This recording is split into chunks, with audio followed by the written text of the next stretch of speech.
법원에서 하는 일을 알아봅시다. 법원은 법에 따라 재판을 하는 곳이다.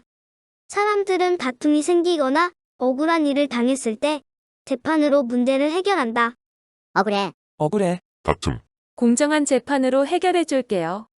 법정 안에는 판사, 검사, 변호인, 피고인, 증인, 방청인 등이 있다. 난 판결을 내리는 판사. 난 피고인을 변호하는 변호사.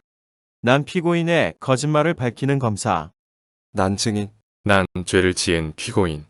재판의 종류를 알아봅시다. 민사 재판은 내 거라고. 개인 간의 다툼을 해결해 줍니다. 형사 재판은 사회 질서를 어지럽혔어요. 잘못했어요. 죄가 있나 없나 가려보자. 법을 지키지 않는 사람을 처벌합니다.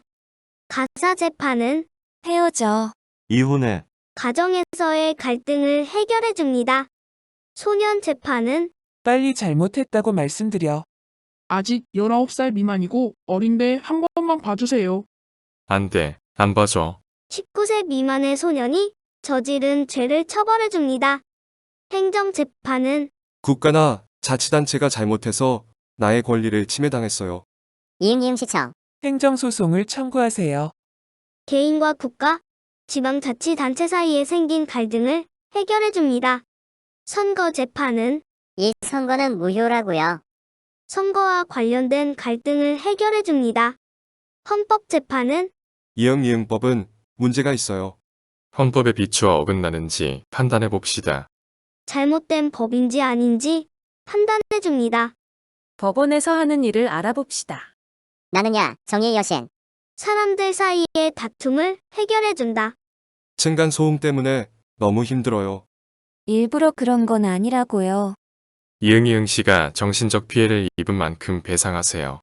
법을 지키지 않은 사람을 처벌한다. 이응이응 씨를 폭행한 것이 인정되어 징역 2학년을 선고합니다. 법을 어겼으니까 벌을 받아야 해. 개인과 국가, 지방자치단체 사이에서 생긴 갈등을 해결해 준다. 지하철 공사 때문에 우리 집이 부서졌어요. 이응 씨 때문에 피해를 입으셨군요. 이응이응 씨에서는 피해자에게 수리 비용을 보상하세요. 법원에서는 이런 일도 합니다. 땅이나 건물을 샀을 때 그 부동산에 대한 권리가 있다는 것을 표시해줘요. 부동산 등기는 이 땅 인정. 내 땅. 이름이나 가족관계 등부의 기재사항을 바꾸려고 하는 경우에는 법원의 허가가 필요해요. 이름을 김이응이응으로 바꾸고 싶어요. 허락한다. 법은 모든 사람에게 공정하게 적용되어야 한다. 공정한 재판으로 국민의 자유와 권리를 보장하고자 법원은 외부의 영향이나 간섭을 받지 않아야 하며 안 들림. 법관은 개인적인 의견이 아니라 헌법과 법률에 따라 공정하게 판결을 내려야 한다. 개인적인 의견이 아니라 헌법과 법률에 따라 판결을 내려야지. 이를 위해 우리나라는 특정한 경우를 제외한 모든 재판의 과정과 결과를 공개해 억울한 사람이 생기지 않도록 하고 있다.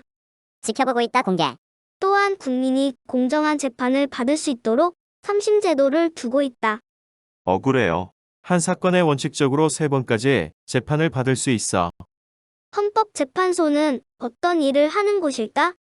헌법재판소는 헌법과 관련된 다툼을 해결하는 일을 한다.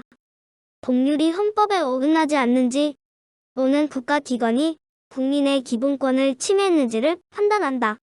법중의 왕인 헌법에 기초와 어긋나지 않은지 판단해보자. 국민의 기본권도 지켜주마. 기본권은 헌법이 보장하는 국민의 기본적인 권리. 지위가 높은 공무원이 큰 잘못을 저질러 국회에서 파면을 요구하면 이를 심판하는 일도 한다. 잘못을 했으니 그만두세요. 파면 요구. 이 밖에 정부가 정당 해산을 요구하면 그 여부를 판단해 결정하기도 한다. 이응이응 정당이 민주적 질서를 어지럽혔어요. 해산 요구. 오키. 헌법재판소에는 9명의 재판관이 있으며 중요한 결정을 내릴 때는 6명 이상이 찬성을 해야 한다. 6명 이상 찬성. 법원에서 하는 일은 우리 생활에 중요한 영향을 미친다.